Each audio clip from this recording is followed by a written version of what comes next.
Fala pessoal, chegamos para mais uma aula e na aula de hoje a gente vai falar sobre um assunto que é muito perguntado pelos iniciantes, que é o que fazer como freelancer.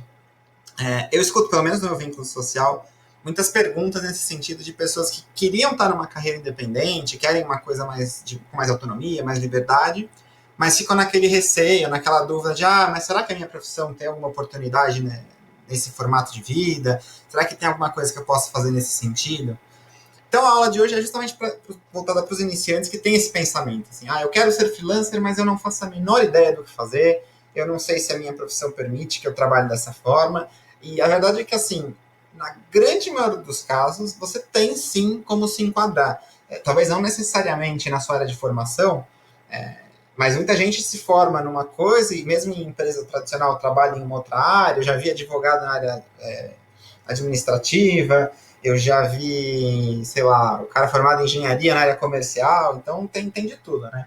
Então, a primeira coisa, eu coloquei essa imagem ilustrativa aí para você ver que, assim, várias ideias podem surgir para uma mesma atividade, que é o que a gente vai ver passo a passo, tá bom? A primeira delas é a produção de conteúdo. O que é produção de conteúdo? Tem gente que prefere chamar de redação, de redator, enfim. Eu gosto mais de falar de produção de conteúdo porque eu acho que não, na área freelance, trabalhando como freelancer, essa atividade não se restringe apenas a textos e artigos, né? Claro que essa vai ser a primeira atividade mais comum, mas se você procurar aí nos workplaces de freela, que a gente até vai falar mais para frente, tem muita demanda para produção de artigo, mas não é só para isso, tá? Outra coisa que tem muito é post para Facebook, você pode escrever um e-book, então a pessoa, eu quero fazer uma isca digital, né? O cara quer divulgar um e-book gratuito para o pessoal se inscrever na lista dele, depois ele poder vender um outro produto. Para isso ele precisa de alguma isca digital, uma coisa que ele ofereça em troca do e-mail, uma estratégia de marketing muito utilizada hoje em dia, né? E muita gente não sabe fazer um e-book, não sabe como diagramar, acha que vai ficar feio, então procura um freelancer para fazer isso. Então, se você tem uma habilidade aí textual, tem muita coisa para fazer, mas muita. Essa, inclusive, é uma das minhas atividades principais como freela, e eu posso dizer que tem muita coisa, assim, eu já tive que recusar trabalho pela demanda, porque tem de tudo. Tem o cara que tem já um negócio em andamento e quer manter o blog dele rodando, mas não tem tempo. Tem aquele cara que está começando e precisa de 20 artigos, enfim, tem muita coisa. Ainda em relação a isso, você tem a parte da revisão. Então, tem gente que faz um texto, tem uma ideia inicial, mas não acha que está perfeito, ou quer uma coisa mais voltada para SEO, que é uma técnica, né, de ranqueamento, aliás, um conjunto de técnicas para ranqueamento de conteúdo. Então, o trabalho de revisor aparece nessa hora aí para aprimorar o conteúdo da pessoa. Eu, por exemplo, quando pego esse trabalho, eu sempre gosto de perguntar se a pessoa quer só uma revisão normal, técnica, né, de língua portuguesa, norma gramatical e tal, ou se ela gostaria de uma coisa mais ampla, de adaptação para as redes sociais, crítica sobre conteúdo, né, o que eu acho que pode incrementar, o que não pode, mas sempre mantendo, né, a escrita original da pessoa. Se você fala uma língua diferente, você pode até ir para a área de tradução. Como as pessoas querem muito conteúdo, uma das melhores maneiras de produzi-lo é pegar coisa em outra língua, e a gente sabe que não importa o assunto, o que você pesquisar na internet vai ter mais coisa em inglês e com mais conteúdo que em português, às vezes em espanhol também, então e nem todo mundo domina essa língua, embora esteja numa fase crescente, né? E eu coloquei também a opção de roteiro, que é aquela coisa de fazer vídeo, então preciso de um roteiro, né? Vou montar um curso online, eu também preciso de uma coisa pré-programada, pré-estabelecida. Enfim, galera, tem muito conteúdo para você produzir na internet, tem muita gente precisando desse tipo de demanda, e eu estou sentindo uma crescente do mercado, então não é que ele está estagnado, que está cheio. A gente depois vai falar um pouco mais para frente sobre precificação, né? Como tem muito conteúdo a produzir, também tem muita gente, e aí fica uma competição um pouco mais complicada, mas isso é um assunto para outra aula, tá bom? A segunda área que eu acho que tem mais demanda é a de designer. O designer gráfico está crescendo muito, com a coisa da internet, você tem que saber como passar uma mensagem, como informar o seu cliente, assim, de maneira prática, simples, direta e objetiva. E aí que entra o trabalho do designer, que é deixar tudo, né, bem bonito, bem perfeito para a audiência do cliente. O que mais tem de pedido? Assim, para mim, uma das coisas que mais parece, embora eu não trabalhe diretamente com isso, é a construção de logotipo. Você vê toda hora a gente pedindo logo, e aí você fala assim, pô, mas construção de marca, se você for fazer isso sem nenhum conhecimento, vai ser bem difícil. A chance de você ter um problema com o seu cliente é grande. Mas, ao mesmo tempo, se você tem conhecimento, se você sabe cromologia, harmonia e tudo mais, tem desde aquele cliente já que é grande, está criando uma marca nova, e vai até, sei lá, o cara que tem um time de futebol e só quer um escudo para pôr na camiseta, sabe? Então tem uma demanda muito alta nesse sentido também. O web design é outra coisa que também está bem alta, né? Está com bastante demanda. Você tem os banners e anúncios com Facebook, com Google AdSense, tem muita procura para anunciar produto, anunciar curso, anunciar um monte de coisa. Em uma escala talvez um pouco menor, tem a coisa de edição de imagem, né? O cara que quer dar uma melhorada na foto dele, os cartões de visita e as ilustrações. Assim, é uma área que também tem muita coisa para fazer, tá? Então, se você é um designer, dá para, ou pelo menos se você pretende ser um designer, está fazendo um curso, está se especializando, tem bastante coisa para entrar nesse mercado. Junto com a produção de conteúdo, eu entendo que essas duas são as áreas, assim, portas de entrada para o mundo freela. Você pode começar por aí e depois ir estendendo, tá bom? A terceira área, que também tem uma demanda boa, é a programação. Aqui, uma coisa bacana é que a concorrência não é tão pesada quanto nas duas primeiras opções anteriores. Por exemplo, você vai falar, pô, fazer um artigo. A gente até pode discutir o quão bom vai ficar o artigo, mas qualquer pessoa que saiba escrever e tem um mínimo de conhecimento ali de mercado e saiba usar uma ferramenta de edição de texto, que é super simples, ela já pode se dizer que é uma redatora, né? No longo prazo, lógico, se não tiver um mínimo de qualidade, os clientes vão acabar excluindo ela do mercado, mas a princípio é assim. O programador não. Como é que você vai fazer um site, mexer com código HTML se você não faz ideia do que é isso? Não tem a menor condição. Então, é uma coisa que é mais específica, então a concorrência, vamos dizer assim, é um pouco menor. E na mesma medida, nessa proporção, é mais um assunto que vem crescendo muito, porque assim, o mundo digital é cada vez mais presente na vida das pessoas, então cada vez tem mais gente querendo site, cada vez tem mais gente querendo aplicativo, enfim, criar uma loja virtual, criar uma série de coisas, de opções que na internet tem. Aí a gente fala assim, mas o Wix e o WordPress permitem que você crie sem conhecer programação. Sim, é verdade. Mas a partir do momento que você é um cliente um pouquinho mais exigente, um pouquinho mais refinado, você vai querer uma coisa mais personalizada. Imagina que você tem uma empresa e as pessoas entram no site e falam, pô, já vi 10 sites com esse layout, com essa estrutura.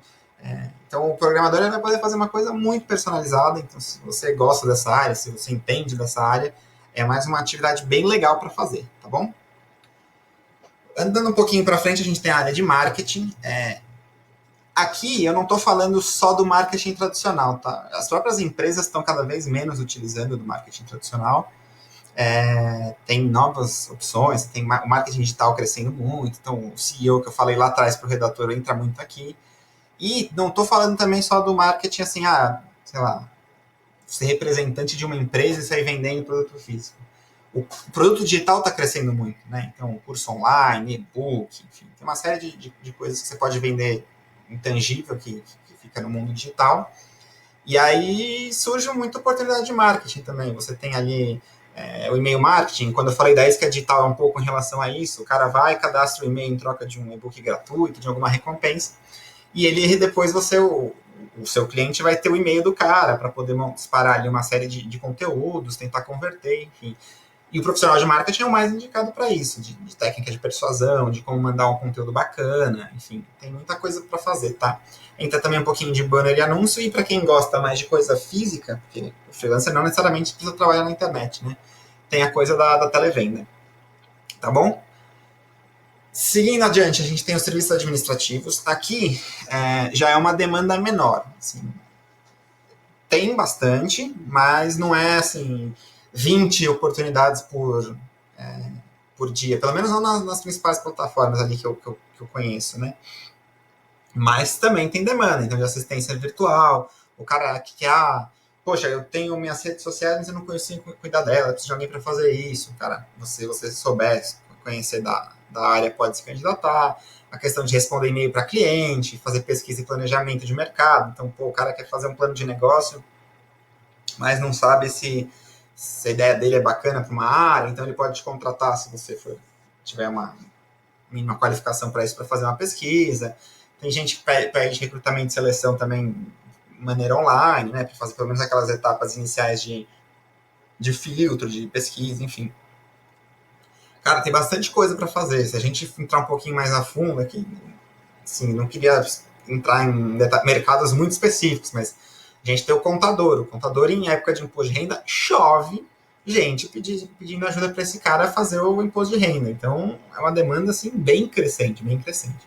Então, só que tem que ficar esperto das oportunidades e sempre se o seu perfil cabe com a coisa, né?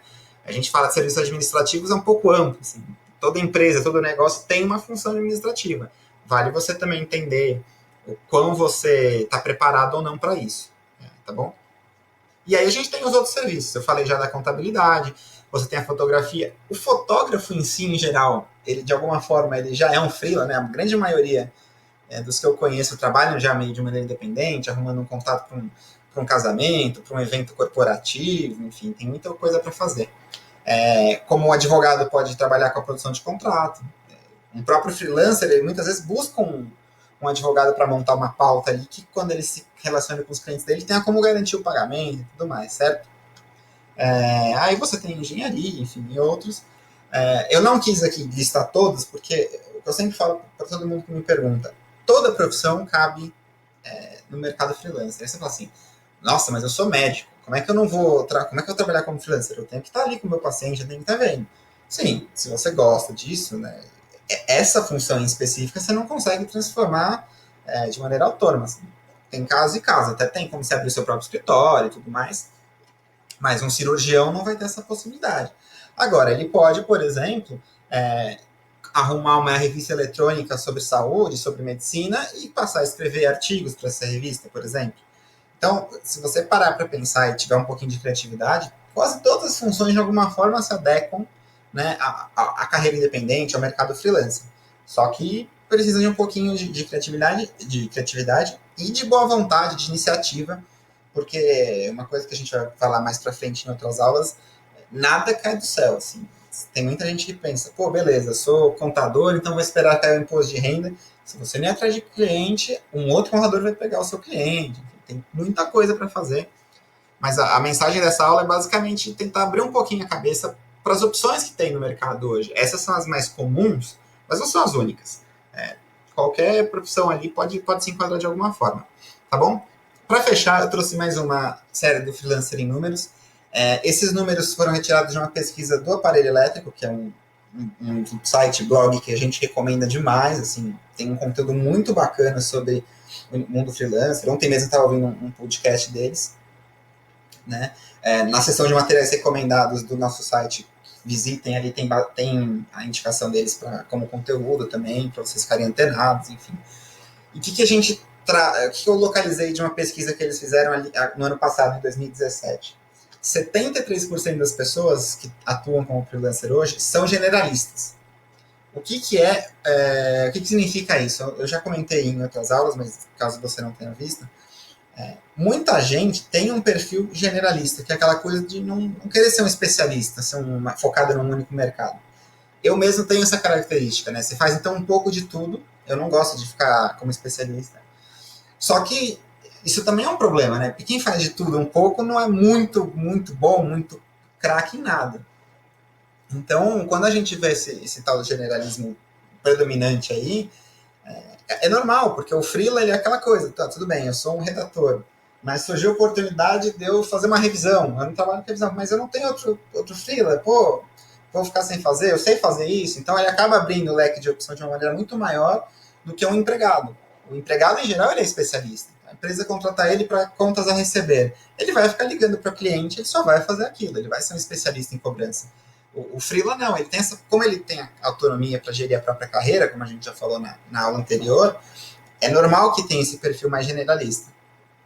Aí cabe a você ver se interessa mais trabalhar um pouquinho de tudo, ou não, vou me especializar no mercado, vou ficar muito bom nisso, e focar nessa atividade. mesmo sendo um generalista, eu sempre recomendo que as pessoas também não atirem para todo que é lado, né? Assim, pô, você pode ser um redator, trabalhar com produção de conteúdo, fazer revisão, criar pauta para um vídeo, mas sim, né, bom senso. Não adianta querer escrever sobre medicina e clínica ocular se você não entende nada do assunto, né? Então, tenta ficar ali no mínimo de conhecimento, até porque em relação à etapa de pesquisa e desenvolvimento vai ajudar bastante. Tá bom? Outra coisa bacana que a gente precisa sempre destacar é a duração média dos projetos. Isso é muito relativo. Então, o engenheiro, geralmente, ele vai ficar, sei lá, meses, semanas num projeto. A gente, nessa pesquisa que o Henrique fez, a média era de 49 dias em engenharia, por exemplo. Produção de conteúdo depende muito. Se o cara precisa de um artigo, às vezes você entrega em 2 dias. A média estava 18, mas provavelmente tinha pacotes maiores, né? Então, não dá para você projetar. E até um pouco do que a gente falou de instabilidade anteriormente é um pouco disso. Vai ter mês que você vai ter 2, 3 clientes e projetos longos, em outro mês você vai ter projetos muito pontuais e curtos. Então, isso é um pouco da instabilidade. Eu gosto. Tem gente que não se adapta, mas é sempre bom levar isso em consideração até para escolher a atividade principal a realizar, tá bom? E por fim, apesar de serem poucos especialistas, a gente vê que a grande maioria de designer gráfico, seguido de web, um pouco de web design e programação, né? É uma coisa natural. Conforme a gente foi falando das atividades, pô, é difícil você montar um logotipo se você não conhece de design, se você não tem formação. Como é que você vai usar os aplicativos ali para o Illustrator para fazer um desenho vetorial, para fazer um logotipo? Como é que você vai combinar as cores, harmonizar? Mesma coisa para programação. Então a gente vê que essas duas carreiras, elas praticamente dominam o mercado como especialistas, porque são atividades que realmente exigem mais conhecimento de quem vai praticar. Mas não significa que sim, poxa, eu queria muito ser designer, mas eu não sei nada. Cara, estuda. Tem um monte de curso online, um monte de conteúdo gratuito na internet, no YouTube. Vai atrás, vai pesquisando, que às vezes você começa a conseguir um trabalho aqui, outro ali. Tem demandas muito diferentes. Tem gente que só quer realmente uma coisa simples. Às vezes é um cliente legal para você começar a desenvolver seu trabalho, né? E também conhecendo o mercado, testando o mercado. Mas isso a gente fala numa próxima aula, tá bom? Espero que a gente consiga passar um pouquinho de como funciona o mercado freelancing aqui nessa aula. Se você tinha alguma dúvida sobre o que fazer, que ela possa ter te ajudado. E assim, se você tem uma ideia e não apareceu nessa aula, não se preocupe, é melhor ainda. Pode ser que você esteja até pensando um pouco à frente dos demais. Eu tentei colocar aqui são as principais atividades, as que mais acontecem. Tá bom? Então a gente se vê na próxima semana. Um abraço.